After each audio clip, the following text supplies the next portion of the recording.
All right, everyone, we are live. We're on the air. It's going to be a great night. Welcome, everybody, to the JT Show. We're really proud to be here. We have a very, very special guest. Without further ado, though, I do want to take care of a couple of things as we get going. Once again, if you want to follow us and be a part of the show and follow everything that we're doing, be sure to hit that subscribe button. We appreciate your follows, and you'll be able to catch all of our latest content as it comes out. We have a ton of exciting guests that are lined up for this year, so hit that subscribe button and be a part of the JT Show experience. We are here live. We're live streaming at the College of the Menominee Nation campus here in Kashina, Wisconsin, home of the Menominee people. And it is a very special time for our people, for Menominee, as well as for our indigenous people all across the Great Turtle Island, all across Indian country. We have a lot of great things that are happening in the media right now. We'd like to give some special shout outs and acknowledgments. We'd like to say thank you to the Menominee 4-H Club, the Nichiana Club, for our host organization here, helping to make this event a reality. And we'd also like to say a special thank you to the UW Wisconsin Extension for providing our American Sign Language interpretation tonight. So if we could give them a round of applause, please. Yes. And with that, ladies and gentlemen, it is time for us to welcome our guest who stars in the new Marvel series Echo. She plays the young Maya Lopez, and also starred in the first series Hawkeye as well. Please join me as we welcome Darnell Besaw and her mom, Lindsay.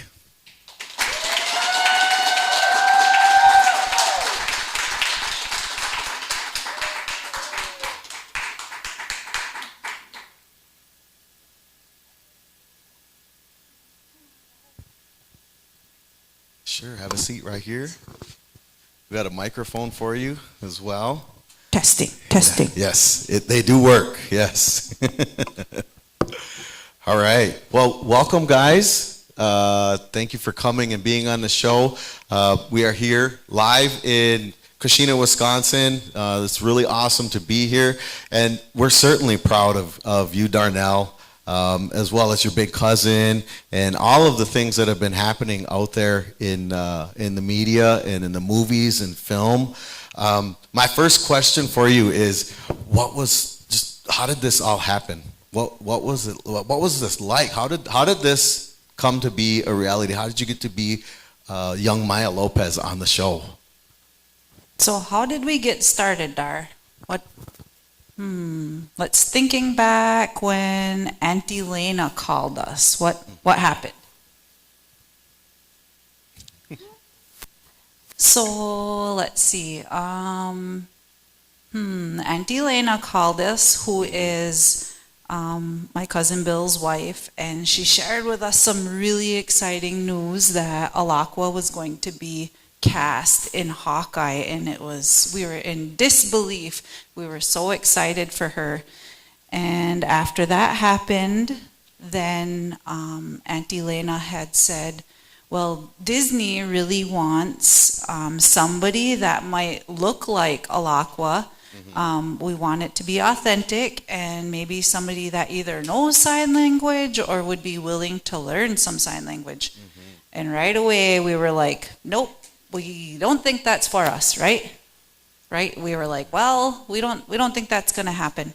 And so Alaqua had gotten her part, and then maybe a week or two later, Dad and I talked, and we said, are we sure? Maybe we should rethink this. And so then we said, let's try it. So then we talked to little Dar into it, and you did sign language, right? Can you remember? Can you sign us your name? How do we sign your name? Remember? You remember. We practiced it. So we practiced some names, and I think there was another cousin that was a potential, and so we were like, oh, okay, well, we'll try it and hope for the best. And we tried it, and they said, okay, we want you to sign, hello, my name is Darnell. And we learned that, and we sent it to them. And they said, okay, we want you to take pictures too. So we took pictures and sent them. And we waited, and we waited, and we didn't hear anything. And we're like, okay, well, maybe the other little girl got it. We're not sure. And they said, okay, well, now we're going to send you a whole sentence to learn. And we're like, okay. So we learned that. And then we waited some more, and they said, well, now we want you to do a whole page. And so months and months had gone by, and then they called and offered Dar the part. And we were super excited, and they said that the determining factor was that she really looked like Alaqua. Right. And we, anybody who Which knows, she does. it's Yes, so funny absolutely. because in our community, you wouldn't think that. We all know Darnell, and everybody knows Alaqua, and we see them all the time. They really don't. We don't think they look alike. We see them all the time. But then when they get on the screen and they asked us to send side by sides, I'm like, wow, they really look alike. Yeah. So it was really cool. And one interesting fact we always like to share is that Alaqua's grandmother and her grandpa had met a long time ago and married each other. And then they introduced Darnell's grandparents to each other, and then they met and married each other. So actually, Alaqua's and Darnell's grandpas are brothers, and their grandmothers are sisters. So they share a lot of the same blood, and so that's kind of probably a good reason for resemblance. Well, that is awesome. I think that, I speak for all of us in Indian country, all of our indigenous people.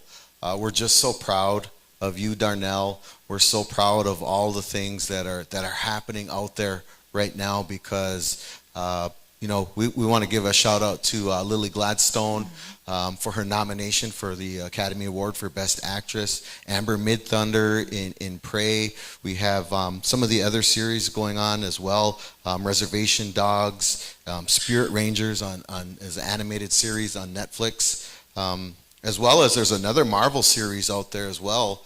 And there was a new character, an indigenous character named Kahuri.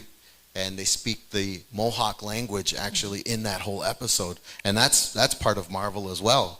So there's just so much happening out there for our people, for our indigenous people. Darnell, it just has to be so awesome just to be thinking about how proud we are of you, but also if you think about the inspiration that you are now to all of those young Native girls out there.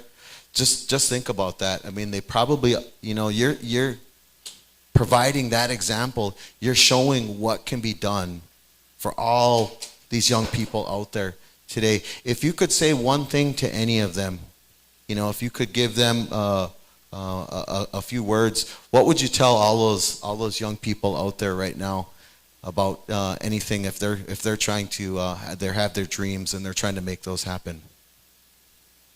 What did we say before when we were talking backstage? Darnell was really taken back by the whole experience, and I don't think she believed in herself that she could do it. She's pretty introverted, as we can kind of see today. However, one of the things that we talked about was... And I believe this is her actual first interview too, right? Yes. Yeah. Yep. You're doing awesome. Yeah. See, we all love you. We're all here. This is, these aren't the easiest things to do in the world, but I mean, you've been in front of the camera, you've been on the red carpet and had your picture taken and all of this kind of stuff, and you got the Echo shirt on too, so you're representing, girlfriend. You're representing. Right. So one thing that she said, well, I thought if I could do it, anybody can do it.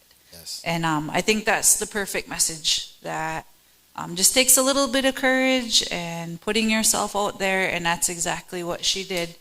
We just took it one step at a time, and it was very much like, okay, we're going to get on a plane, and we're learning together, and we're going to try this, and okay, and then, okay, now we're going to go to hair and makeup, and we're going to try this, okay, we're going to get your hair dyed, okay. So she just kind of was along the ride, and just really impressed me as her mom, because she just did so great. And after she got to know more of the people on set, she really opened up and got a little more comfortable around people and got used to the traveling. And so I was just really proud of her after she got her feet wet a little bit. Sure. Now, I mean, I think when all of us think about movies and TV, we see the finished product on TV, right?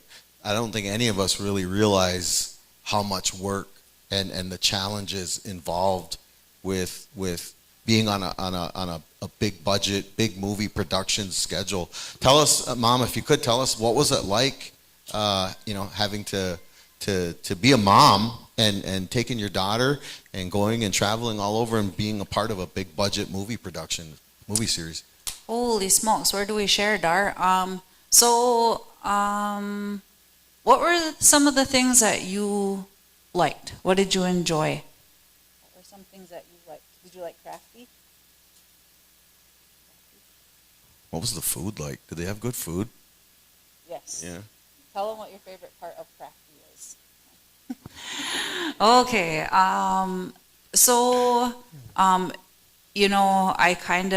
We kind of just kept quiet in the shadows until they told us what to do, because we didn't know what to expect. So when we got there, it was very much, both of us were just, okay, we're just going to stand over here until they tell us where to go or where to stand or what to say. And so it was just a tad overwhelming at some points.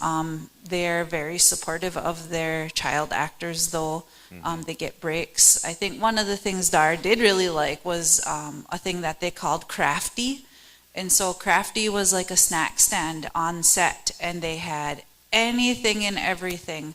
And I remember after her last shoot on Hawkeye, the whole production team, and you would never guess it, on scene on set, there's 10, 20, 30, 40 people all doing sound and lights and all these different things, and you behind the camera. Yes, Yeah, and okay. you wouldn't think that from one simple scene. And so when they got done, the directors and the producers introduced Dar, and they said, Darnell Besaw has wrapped her first show, and so they clapped for her and they cheered. And I remember when they had first called us, they said, what are her interests? What does she like?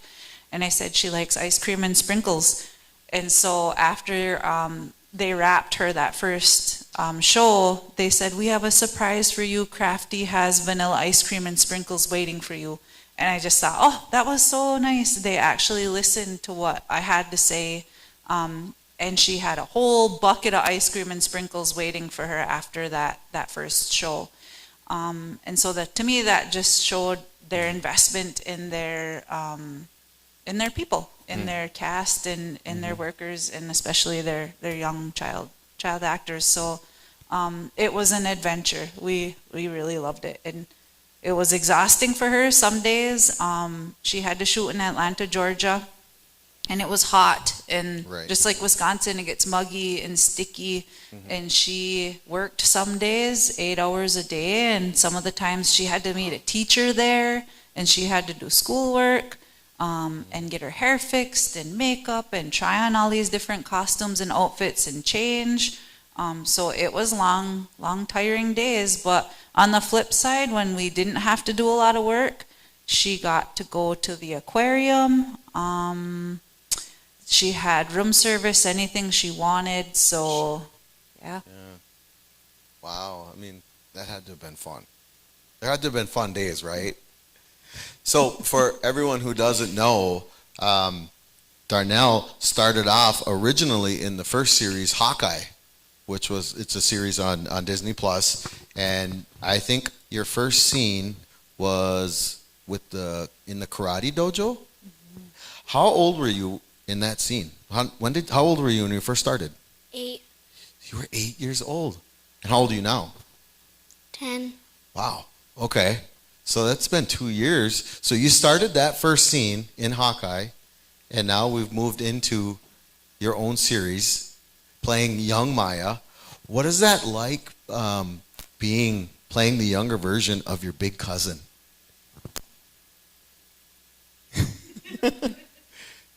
Is it just like, did you have to like try and like pretend to be like just like her? Because I know like with the prosthetic leg and the sign language, you're basically playing the mini version of her. Were you trying to like channel her? Was there, were there things that you tried to do that were trying to be just like her and trying to get in character? Where you just had to be yourself? Is that all you had to do? Really? Well, then that's easy. Acting is easy. Acting is easy, folks. So something kind of interesting that when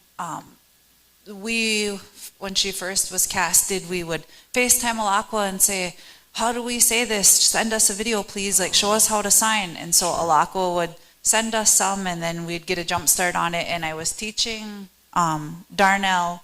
We'd go in the bedroom and I'd have everything written out, and we'd be in there for hours sometimes, just going back and forth until she was just tired of it, and we'd have to take breaks. But she would sit directly across from me, and when she was 7, I sign with my right hand. So when she was signing, she was mimicking me, and she started signing with her left hand, and I didn't catch it. And when the producers finally FaceTimed us, they're like, wait a minute, is she left-handed? And I'm like, no.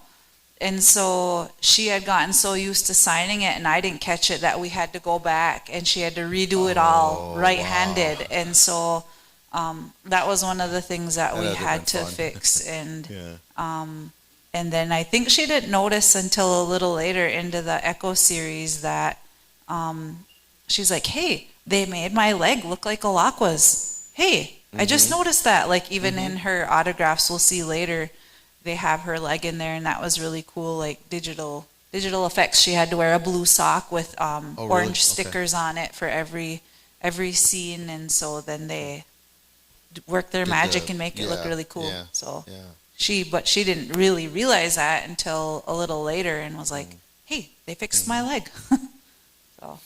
So Darnell, I have another question for you. Was there anybody on set that this is actually one of our questions that came from our 4-H club, and it was there an actor or actress that was your favorite to work with in the series? Who was your buddy? Tell them what her name was. You know her name. Your friend from Michigan?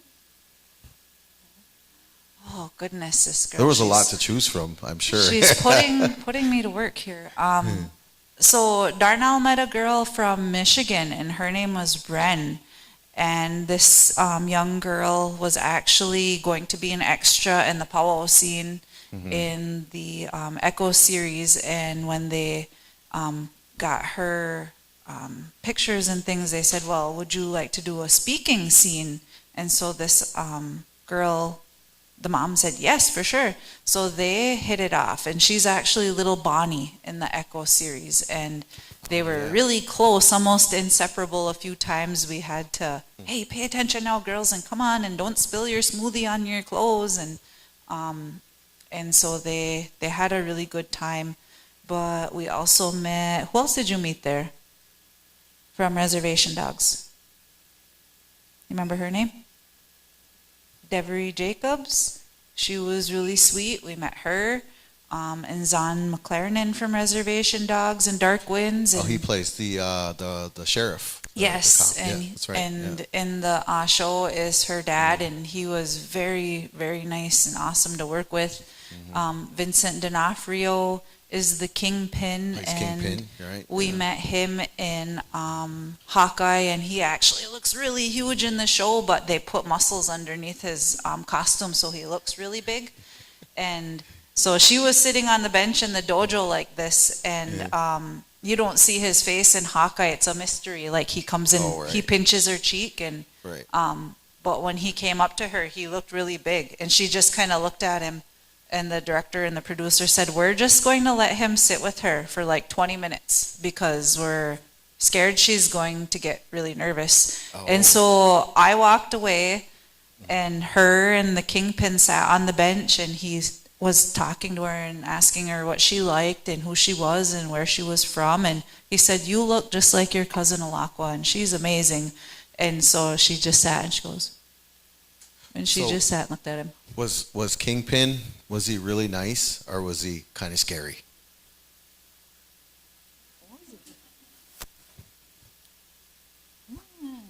Was he nice or scary? In real life. He was nice. He was nice? Yeah, I think, and you got to work with Because his Zahn. character plays kind of a scary guy. So. Yeah, yep, he does. And so, yeah, I thought like things like that were really nice. Like they allowed him the time to just sit with her before they shot because they knew how kind of quiet she was. So he was really nice. I actually got to talk with him a few times too. Well, that actually probably suited the role, though, because your character had to use sign language and never actually really got to talk. So I mean, doing that, I think part of the reason as well, like we have the sign language interpretation here with us tonight. I just we want to give a shout out as well to Alaqua, if you're watching.